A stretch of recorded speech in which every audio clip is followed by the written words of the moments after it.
सासूबाई आज काहीतरी झटपट नाश्ता बनवा. झटपट रव्याचे आप्पे बनवूया. आप्पे बनवण्यासाठी लागणारे साहित्य: रवा, ताक, सोडा, मीठ, चणा डाळीचे पीठ, जिरे आणि कांदा. आपण 3 वाटी रवा घेतलेला आहे, त्यात कांदा घालूया. चवीनुसार मीठ घालू. डाळीचे पीठ 1 किंवा 2 चमचे घाला. आता रवा भिजेल एवढे ताक घालूया. रव्यामध्ये ताक मिसळून घेतलेलं आहे, जास्त पातळ करू नका. हे मिश्रण 5 मिनिट रेस्टसाठी ठेवूया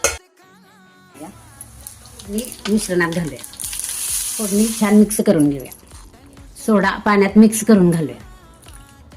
आवडीनुसार यातच तुम्ही टोमॅटो, मिरची पण घालू शकता. पत्राला तेल लावून घेऊया. 2 मिनिट झाकून ठेवूया. दोन्ही साईडने खरपूस भाजून घेऊया.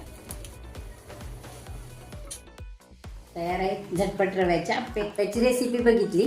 आता नेक्स्ट पार्टमध्ये चटणीची रेसिपी बघूया.